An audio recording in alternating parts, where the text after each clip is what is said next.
Pour beaucoup de Français, Hulk Hogan n'était pas seulement un catcheur aperçu à la télévision.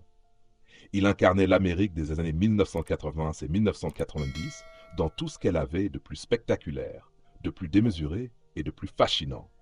Avec sa silhouette gigantesque, son bandana rouge ou jaune, sa moustache en fer à cheval et ses muscles hors normes, il ressemblait davantage à un personnage de bande dessinée qu'à un homme ordinaire.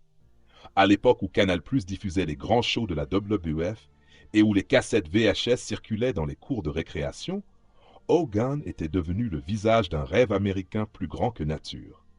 Pour le public français, un moment restera gravé dans les mémoires. Son affrontement contre André le Géant à WrestleMania 3. Voir le colosse américain soulever celui que beaucoup considéraient comme notre géant national avait quelque chose d'irréel. Une scène entrée dans la légende du sport-spectacle. À cette époque, Hulk Hogan semblait invincible. Il représentait une pop culture où les héros finissaient toujours par triompher, où un simple coup de clothesline, suivi de son célèbre geste, la main derrière l'oreille pour faire rugir la foule, suffisait à faire exploser les arènes.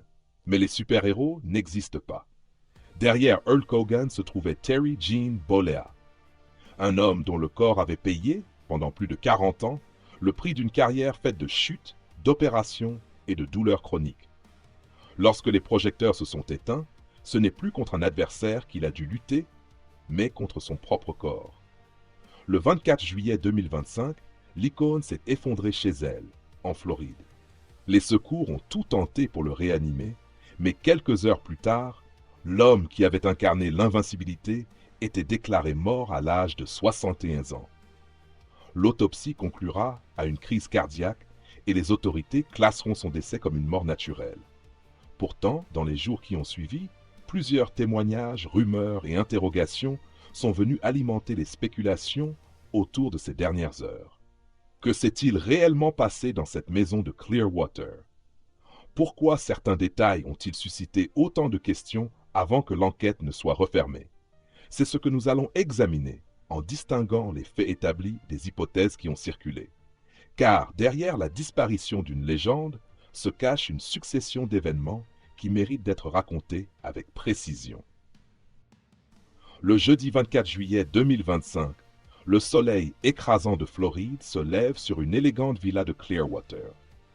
Derrière les murs de cette propriété paisible, loin des arènes en délire et des projecteurs qui l'ont accompagné toute sa vie, Terry Gene Bollea livre ce qui sera son dernier combat.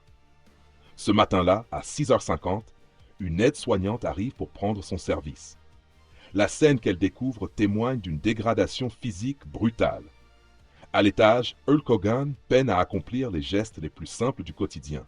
Se brosser les dents est devenu une épreuve. Depuis plusieurs jours, son état s'est fortement aggravé. Il ne contrôle plus totalement certaines fonctions corporelles, porte désormais des protections adaptées et ses jambes peinent à supporter son poids.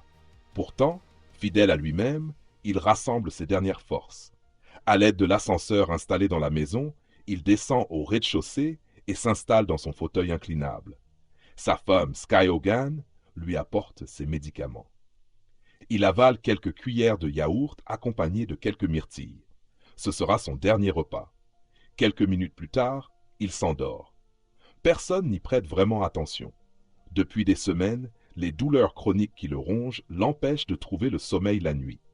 Il passe souvent des heures à errer dans la maison avant de récupérer pendant la journée. À 9h45, un ergothérapeute nommé Justin McCamey arrive pour sa deuxième visite seulement. Rien ne laisse présager qu'il s'apprête à devenir l'un des principaux témoins d'un événement qui fera bientôt le tour du monde.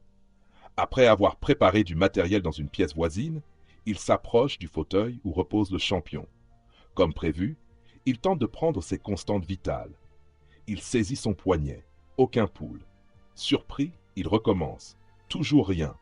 Pendant quelques secondes, il espère une erreur, une mauvaise position, une main trop froide, mais la réalité s'impose rapidement. L'aide-soignante et Sky Hogan accourent. Le constat est terrifiant. Hulk Hogan ne respire plus. En quelques instants, la maison bascule dans le chaos. Les appels d'urgence sont passés tandis que chacun tente de comprendre ce qui est en train de se produire.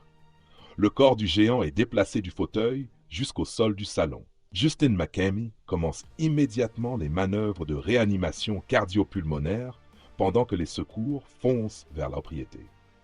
Quelques minutes plus tard, pompiers et ambulanciers franchissent la porte.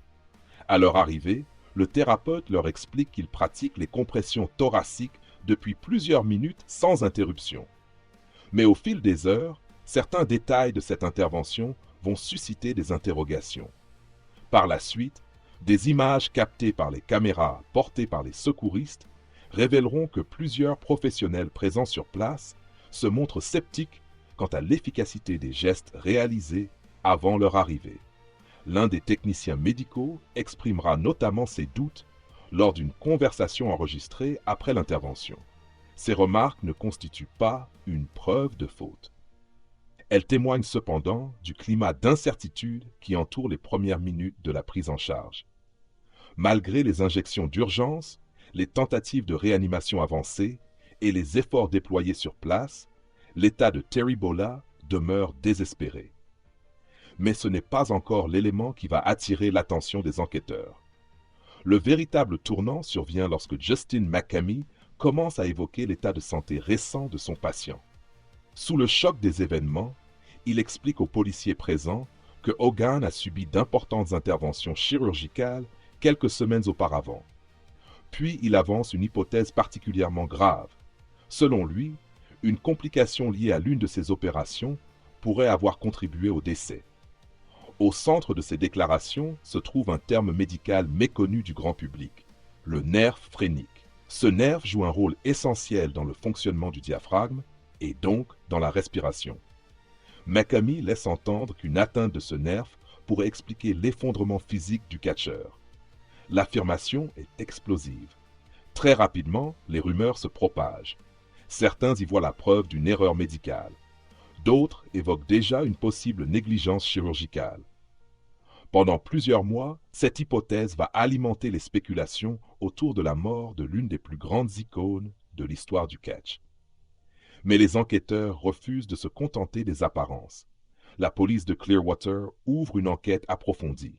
Les témoignages sont comparés, les dossiers médicaux sont étudiés, les vidéos des caméras apportées par les secours sont analysées, image par image. Puis vient le temps des réinterrogatoires. Face aux détectives, Justin McCamey adopte progressivement un discours différent.